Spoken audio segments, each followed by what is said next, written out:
Can you hear me, Missy? Yes, we can hear you. Great. Are we gonna run the intro?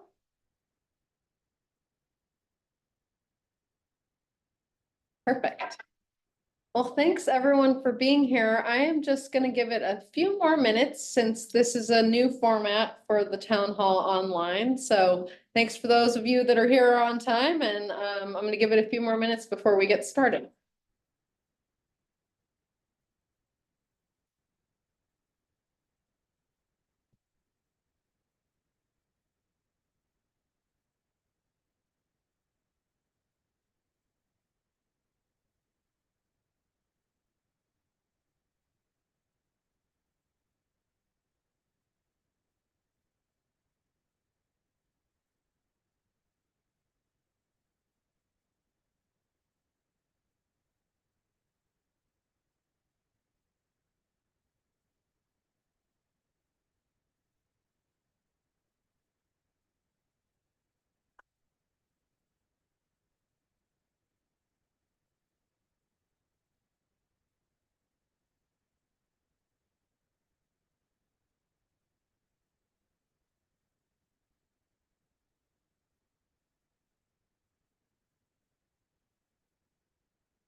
All right, well, let's get going.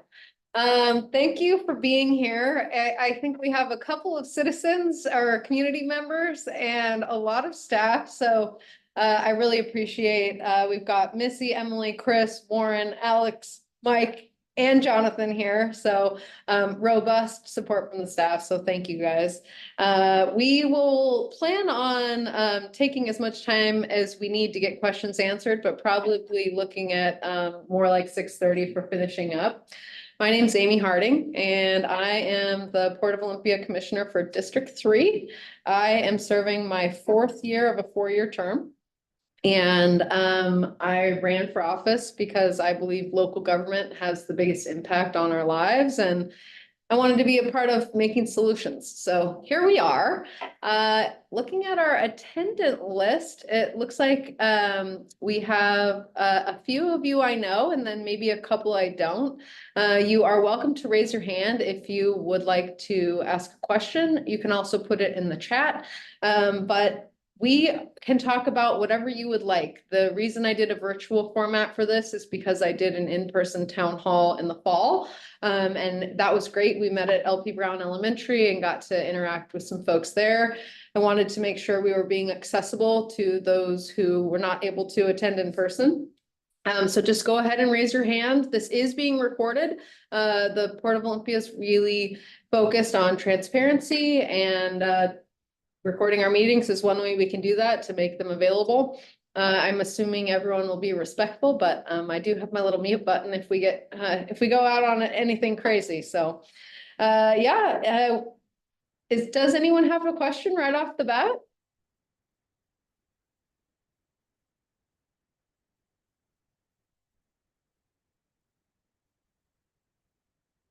Okay. I see a couple of folks I know, John or Harry. Do you guys have anything you'd like to talk about?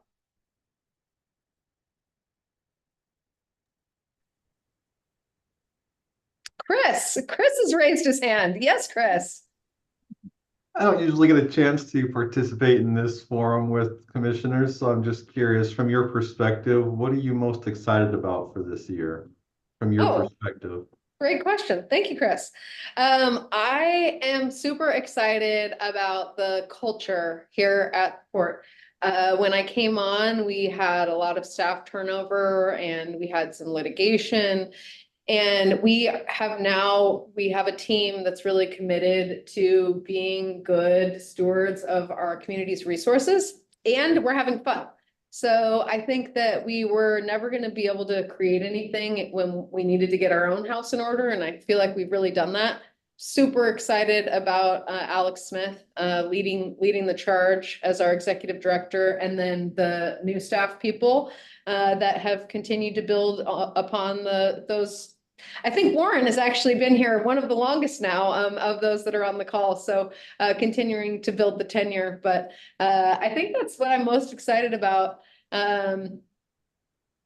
I also am really excited for, we're going to do Women Build, which is with Habitat for Humanity. We've got 4 female commissioners, which is a little bit unusual. And we're going to partner with some staff members and go out and build some houses for people. So that's an event I'm really excited about. Thanks for the question, Chris. Yeah. John Cezanne, nice to see you. Yeah, nice to see you too. So we're kind of in the process now of doing the master plan for the future of the Port Peninsula. And I was wondering, what is your vision for the future of the Port Peninsula?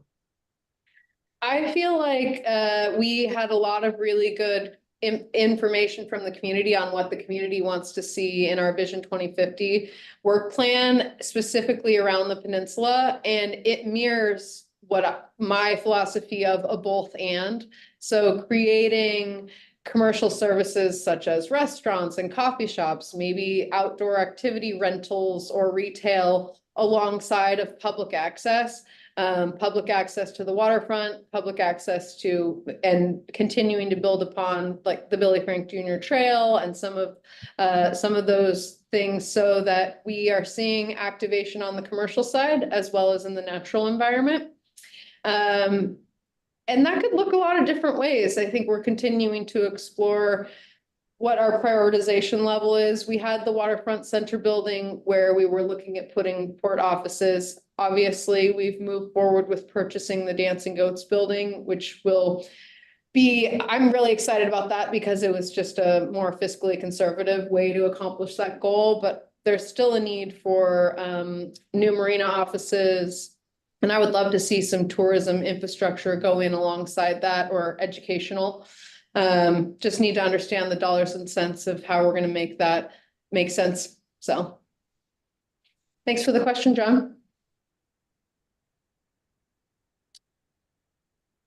Anybody else? It's a quiet group.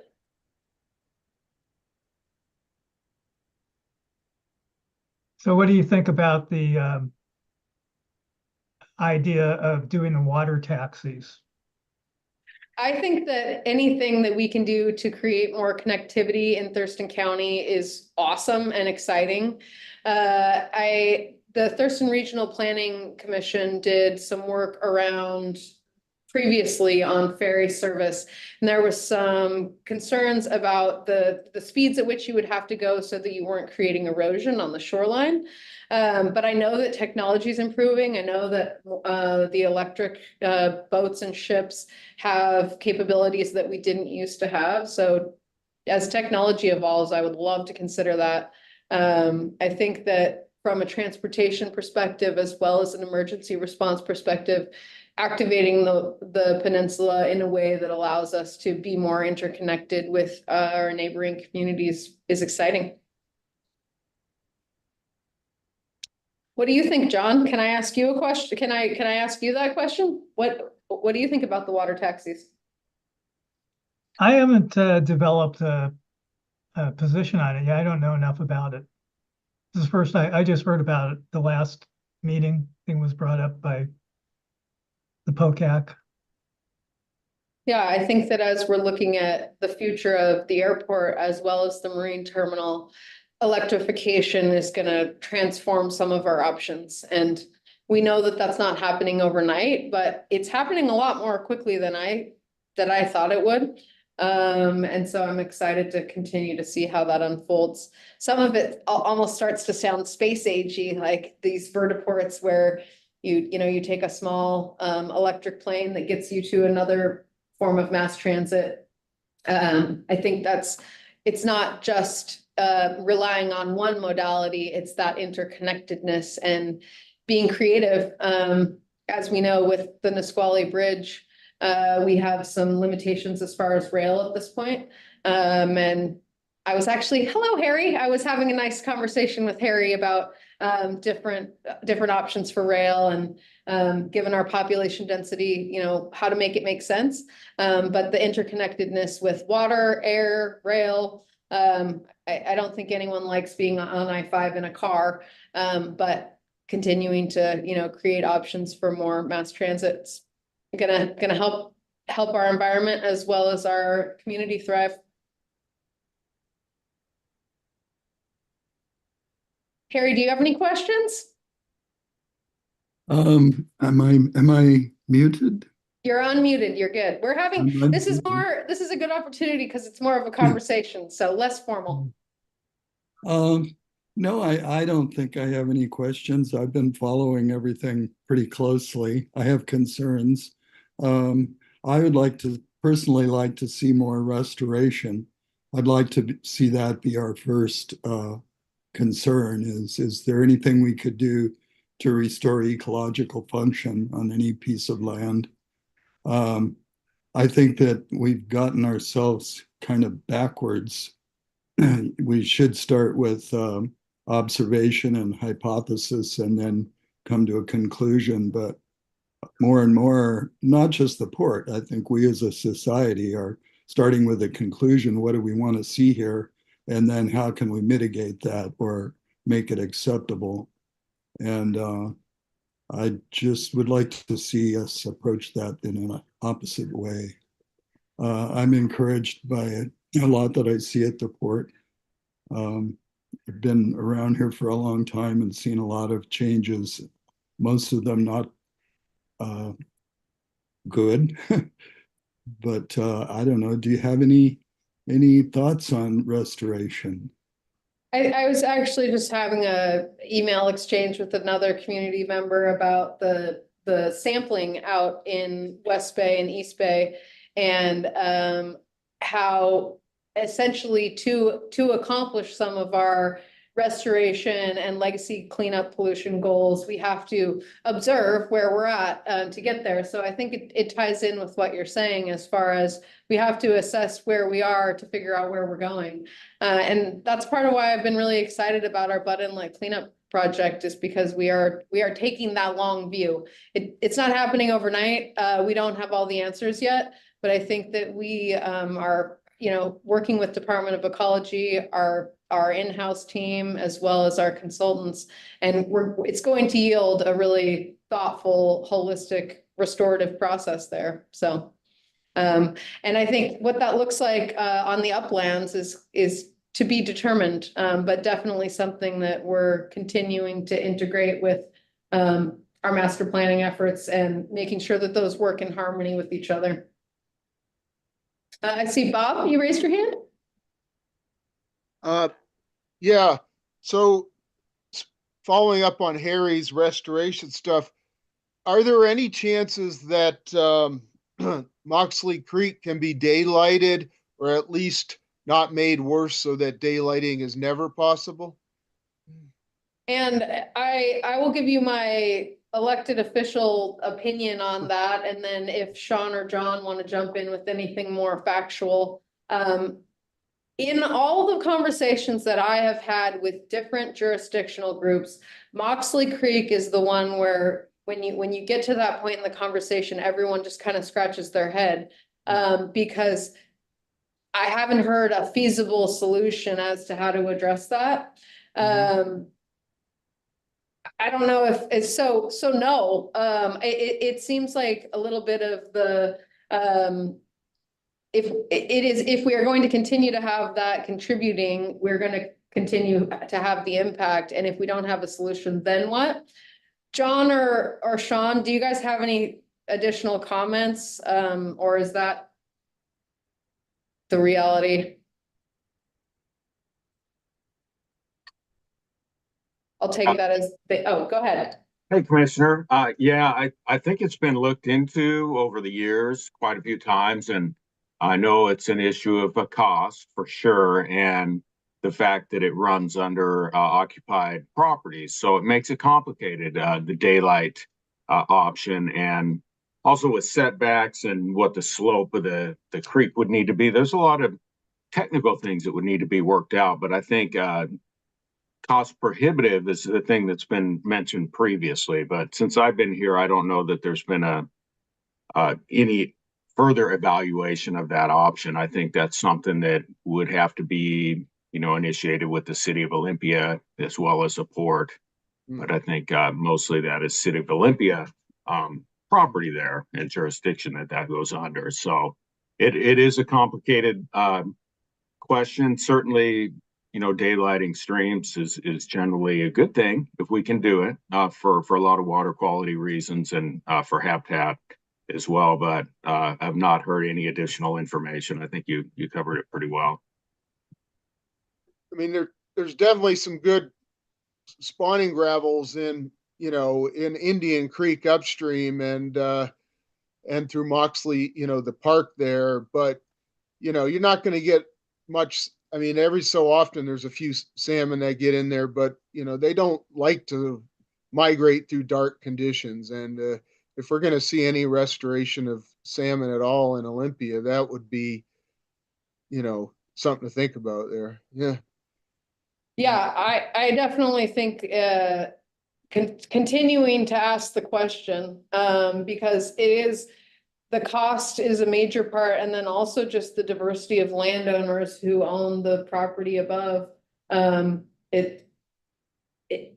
haven't heard anyone come up with an answer, but it doesn't mean we shouldn't keep asking the question. Yeah, I mean, I would assume that, the channel could be relocated perhaps. I mean, if there is any, it may not be the original channel, but it just seems like it's a wasted stream. Yeah. Yeah, and I think that to Sean's point, I think that City of Olympia is probably, a critical partner in having the conversation. And we could the port could support that, but it gets outside of our Right. our purview. But no, thanks for the question. It comes up a lot, honestly. All right. Thank you. Yeah, Yep. thank you. Thanks for being here. Greg, you've got your hand raised? You're muted, Greg. Let me see if I can ask you to unmute. Greg Griffith, did you have a question?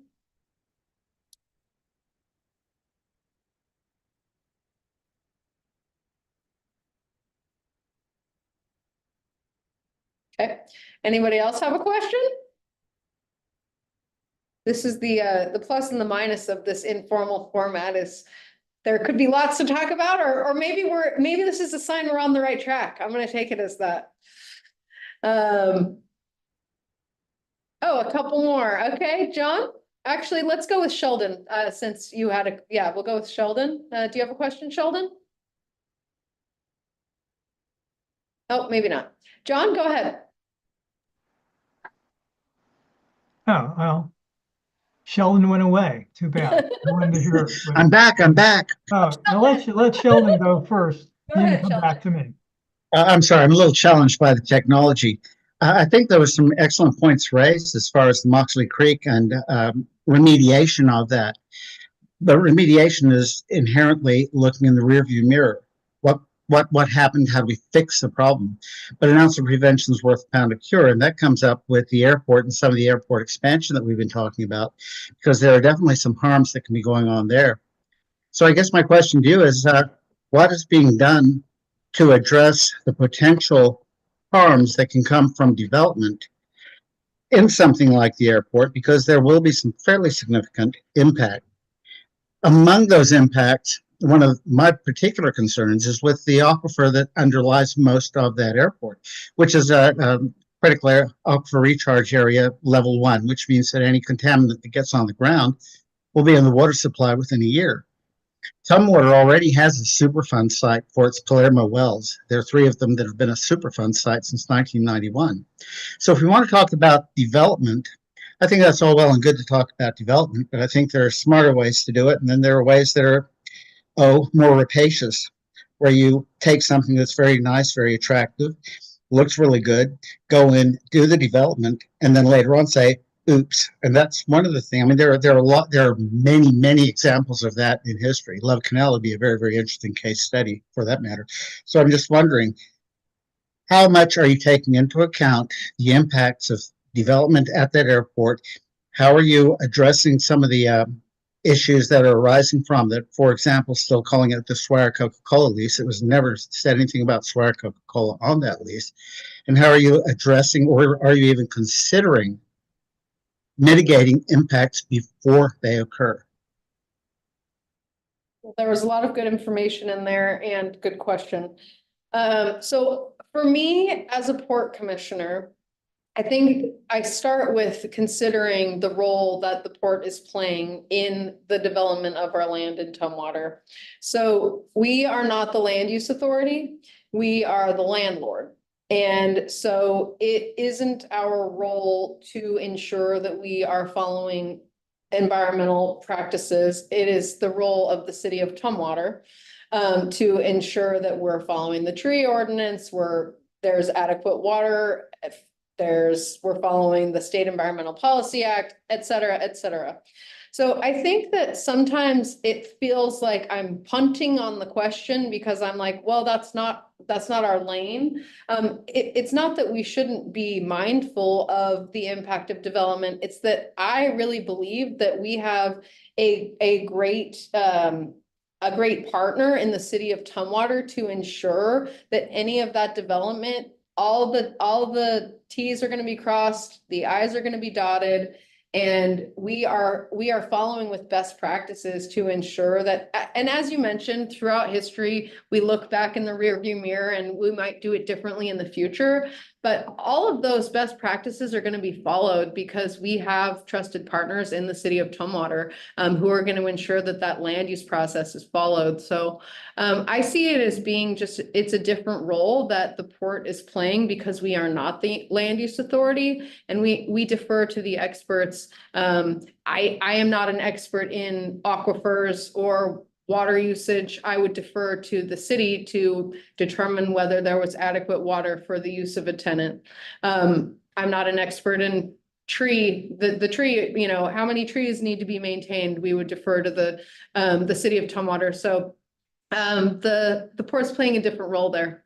And I think that the port should look at its investments and return on investments through the lens of how we can give back to the community, be it through environmental remediation, like we're doing, spending millions of dollars on cleaning up legacy pollution in Butt Inlet, or summer nights at the port where we create a public amenity where we're providing a place for families and people to come and enjoy our waterfront. So it's not that we don't play a role in making sure that there's a give back to the community, but I think that it's different than being the land use authority. Well, I thank you for that. But of course, if you are the landlord, then there is a fiduciary responsibility to make sure that the quality of life for those of us who have made significant financial investment in this community, that our financial investment and the quality of life that represents is protected.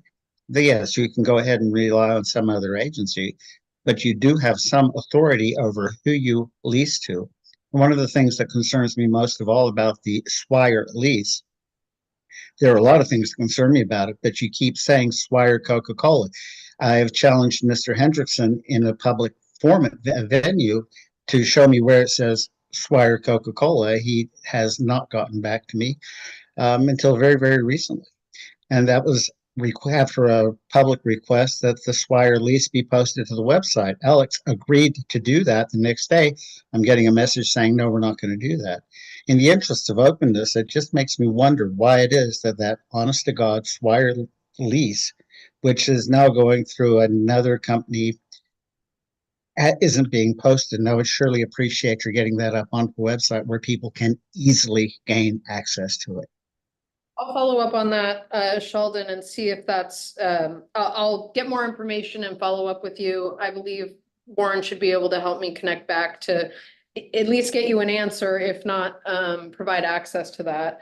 And then as far as our fiduciary obligation, I totally agree with that. And I think that it's what brings me back to our guiding documents and public processes like Vision 2050, because it's so easy to, I'm a sensitive person. So when I'm talking to one person about their experience, it's very meaningful to me. And then I can talk to someone else who has a totally different experience. And that can get confusing when you're trying to govern. How do you actually zoom out and listen to 300,000 people that make up our community in Thurston County? And so deferring back to the public processes, the Vision 2050, they were literally standing at public businesses and just asking people questions because of how diverse they wanted the feedback to be, because we know that these processes can have a bias to who replies. It was this really broad public process. And so deferring back to that, you see our community does want a balance of environmental protection, remediation, as well as thoughtful growth. They want to see commercial service at the airport. There are things that are embedded in these documents that really help me to, in my opinion, carry out that fiduciary obligation and just being a good steward of the 300,000 people in this community without being confused by the opinions of one person or the other, really looking to that to see like, well, what does the broader we want? So thank you so much, Sheldon. I will follow up with you on the Swire lease. I do appreciate what you're doing and the effort you're making. Leadership is a very, very difficult obligation, and sampling, that's always tough. Getting an accurate, adequate sample is always tough. I appreciate your efforts. Thank you. And I appreciate all of you for being here for that same reason. It's, to me, one of the great things about Thurston County is we're an active community. We have a lot of opinions.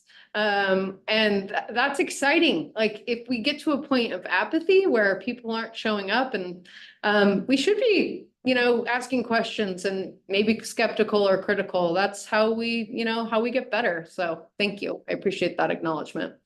I wanted Greg Griffith, you guys can't, he commented in the chat, so you can't see it, but I'll read it. He said he can't unmute for some reason, but Greg, it looks like you're unmuted. Can you try again? Yes, Commissioner Harding, can you hear me now? Yeah, okay, great. Oh, great. Thank you. I'm sorry about that. For No some reason I problem. couldn't unmute, but thank you for coming back to me. So yes, as I put in the chat, I just wanted to bring back to you and the other port commissioners about the need for addressing and being proactive about preserving the KGY studio building. And I've written letters to the commissioners and to the Citizens Advisory Committee, and was at Commissioner Idell's public meeting a few weeks ago. Excuse me. So I just wanted to bring that topic back to you and just sort of let you know that I think it's important that the commission address that and be proactive in terms of preserving the building, both in the interim as well as in the future. So that's kind of my message that I want to bring to you tonight. And just as an aside, I also wanted to support Bob's comment about Moxley Creek. I live close to Moxley Creek. I see it every day on my hikes through Watershed Park, and I'm concerned about restoring the habitat. It's a beautiful stream upstream, but I think that daylighting it would be a great addition to our community. So I support that contention, that that idea that Bob is proposing, and I heard your response, but so thank you very much for considering that as well. Thank you very much. I think that, maybe this is a good time to, as we're having some of our multi-jurisdictional meetings, to revisit the Moxley Creek conversation, because as technology improves, as the world changes, maybe it's just something where we had an answer from the past and maybe we'd find a different answer in the future. So one of the things that the port has been doing has been really working to continue to strengthen our relationships with our jurisdictional partners and getting joint meetings with City of Olympia, with our tribal partners, City of Tumwater, Lacey. So I think that that would be a natural fit for a conversation when we meet with City of Olympia. So, and then as far as KGY goes, loud and clear, I hear you. It's a really cool building. Obviously, nothing's going to happen there without a lot of process and a lot of transparency. But I think that I'm only one commissioner, but wouldn't it be cool if KGY could transform into something else that the community could enjoy? So hopefully the future is bright there. So thanks for your comments. And then John Saison, you were going to be follow Shellen. So did you have another?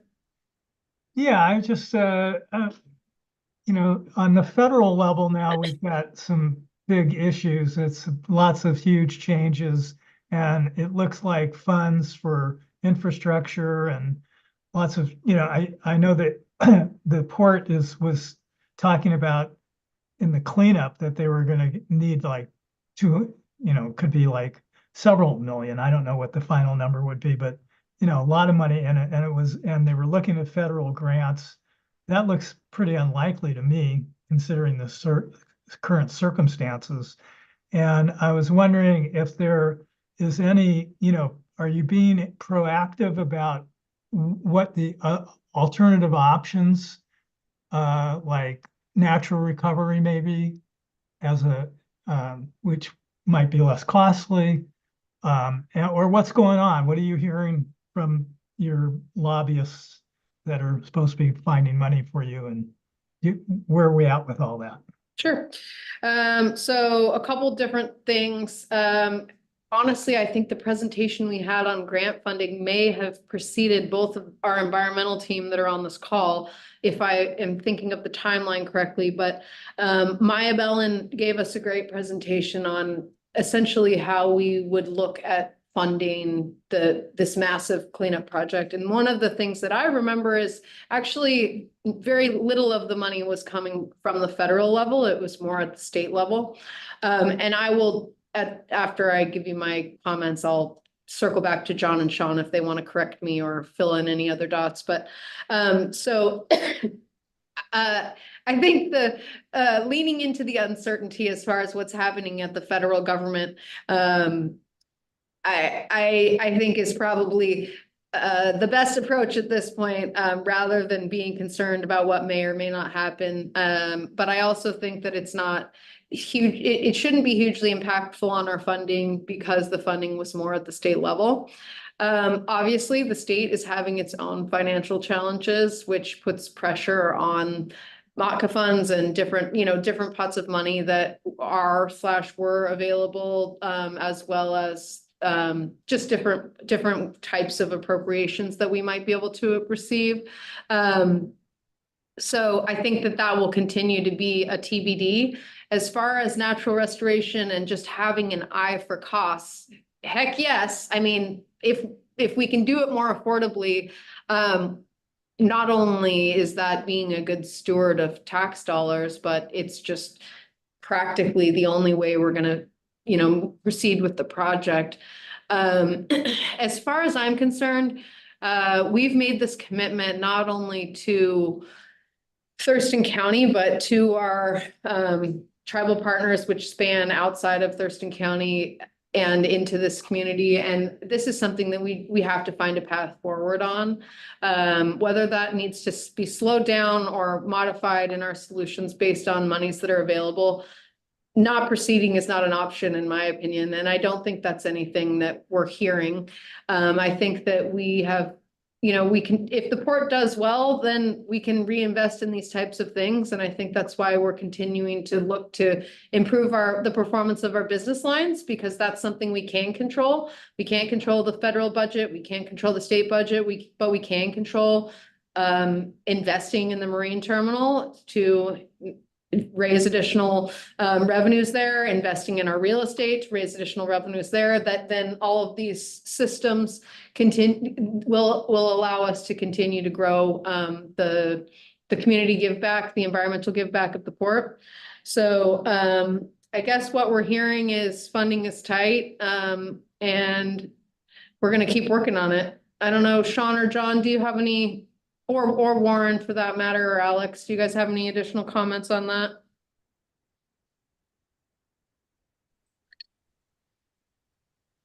I guess I'll just pop on or off there for a second. Yeah, I think that's all absolutely accurate. That federal, I think it was unlikely that there would be federal funding for this cleanup specifically. And I think as we are getting back the data from all the sampling that we're doing, that we will have a better idea of what can be naturally recovered, you know, what ecology will allow it to be naturally recovered as opposed to what we need to dredge out. We absolutely want to maximize the opportunities for natural recovery because it's less less risk of digging in things and maybe spreading things around, and it's letting the natural systems do their work. So, but yeah, MOTCA funding is a challenge, especially in tight budget times at the state level. And one of the things we're going to look at is other responsible parties. I mean, the laws that govern cleanup are all about the polluter should pay, and the port had some role to play in some of the historic pollution there, but there's also a lot of other entities that had a role as well. And so we'll be looking to tap into those folks for their contributions. Thanks. Thanks, Alex. Harry.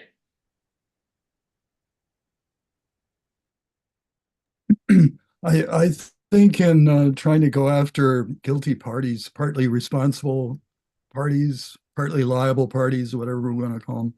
I think, wasn't there a settlement with McFarland Cascade some years ago? We can't go after them again. That's one question. We're looking at that. There was a big settlement with them. I think we're looking at whether there's any way to reopen the settlement if it turns out that there's additional contamination that's attributable to them. And well, I have a lot of questions about that. The other thing, I'm wondering if we're going to address sources.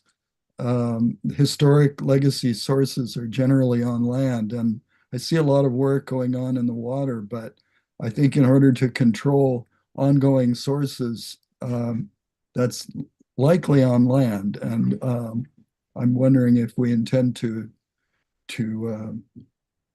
address the source contamination prior to trying to do a cleanup. There's no point in cleaning up the sediments if we don't control the sources. It'll just get recontaminated, seems to me. Anyway, those are my two concerns. Yeah, I agree, Harry. I'm not sure if anybody else anybody has any more specific comments on that as far as source pollution. I'll weigh in on that, Commissioner. This is Sean Gilbertson. Yeah, part of our analysis right now involves a source control analysis. So we're currently going to be investigating or analyzing all the sample results that have been very slow to come back due to lab backups and all kinds of other logistical issues. But part of the next analysis is called a source control study and analysis. So we'll be looking based on all the sediment chemistry, where we think that where any ongoing sources of pollution may be coming from. So Department of Ecology will be working with the port and its consultants to really look hard at all of the sample results and determine whether we need to go upland and sample more, whether we need to look at outfalls or other areas that haven't been considered thoroughly to this point. So the source control analysis is one of the next things on the list. So you'll be hearing more about that, and that will probably guide us to a little more sampling just to confirm that there aren't any sources that we're unaware of or that that may be mobile. So definitely forthcoming. Well, that's very encouraging. I was encouraged to see that we're doing some surface sampling now, which I wasn't aware of, and that would be a good indicator there. I had just another question, just out of curiosity. I'm wondering if all of the tariffs are going to impact log exports, if money coming in may be harder to come by. Yeah, I think the tariffs are going to affect everything. So, and where we're going to land with the tariffs is so up in the air. So, yeah, I think continuing to settle into the uncertainty and being engaged locally. One of the things that I really appreciate about Afshin Yilmaz, who runs the marine terminal, is he just continues to be innovative and look for new opportunities for cargo that fits the type of marine terminal we have here in Olympia, which is not the same as Tacoma or Seattle. And I think he will continue to do that as if the log market is impacted, which I would assume there will be some impact. It's hard to say. We're pulling so many levers at once right now that, yeah, but, and I think I'll get on my soapbox a little about, we can't control what's happening at the federal government necessarily, but we can control what's happening locally, and just continuing to lean into that and being engaged, and as we're all doing here tonight. I just wanted to follow up on, just again, for transparency, Sheldon's questions about the Swire lease. Sheldon, it sounds like Warren did respond and send you a copy of the lease. So if you did not receive that, please let me and/or Warren know. But he did have some answers to your questions. And so if there's a communication, we just need to figure out how to make sure you're getting his reply, because he wanted to make sure that you got that. So. Okay, so here's the question that I'm gonna have to come back at you with. When we had a public forum a couple of weeks ago, in the interest of transparency, Alex agreed to post that lease on the website for the port.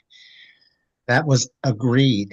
And the next day, she sends me something about how she can't do it for some reason, some unspecified reason. So in the interest of transparency, it would sure be nice. I mean, it makes me wonder, why are you hiding? I mean, I have a copy of the lease. I do have a copy of it, but I would like for this to be available to everybody so everybody can read it, and then people will stop calling it Swire Coca-Cola, because there is no Swire Coca-Cola on that lease. I got you. So your question is around, why is it not on the website? And I'm not going to put Warren or Alex on the spot, just because there are legal reasons why we can't post everything on the website based on just our contractual obligations to other people and some level of discretion, but it is a public record. So I will follow up on that with Alex and Warren after the meeting, and then get back to you, Sheldon, because I don't know what the answer is, but I will figure it out.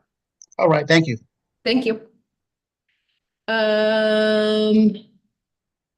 Good stuff, guys. I like it. What else? Anybody have any other questions?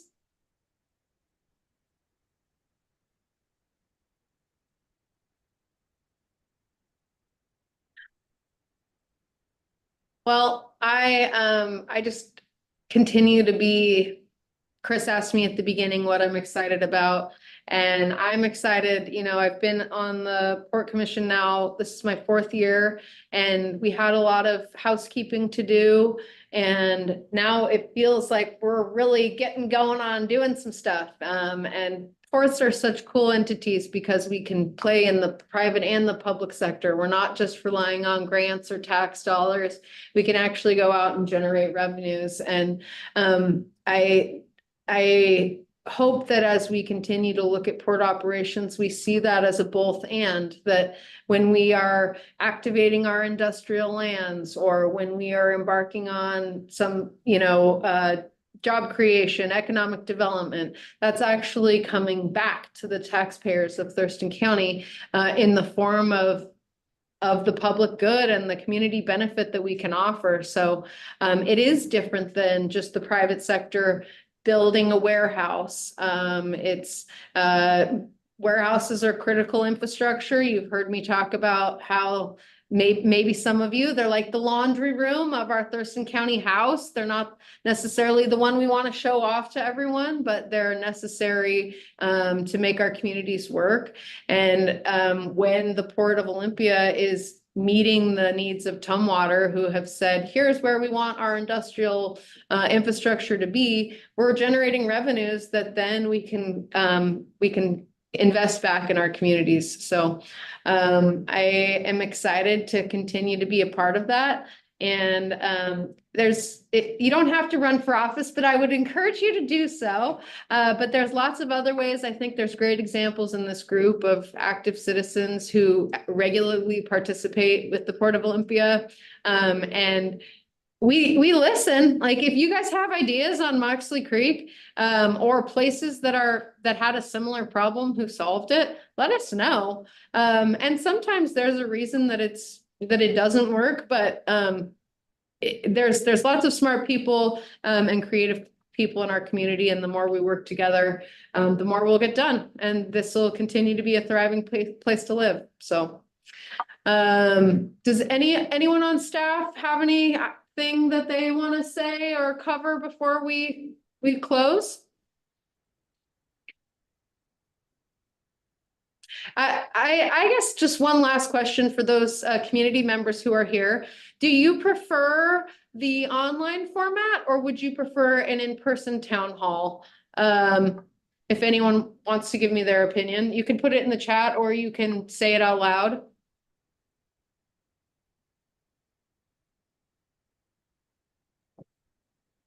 Yeah, I think that both are valuable. I like having, I mean, this is so convenient. Yeah. Just to, hop online and so it works fine for me. And, Okay. Yeah, I don't have to get in the car and go anywhere. Totally. Yeah. And I got another one in the chat that online is easier, no preference. So yeah, I really think that the more we can electeds are just community members, right? Especially local electeds. And so the more we can interface with each other, the more we can humanize all of this and really work together to solve the problems and challenges facing our community. So I want to be accessible. If you have, my email is amy.e@portolympia.com because I used to be Amy Evans.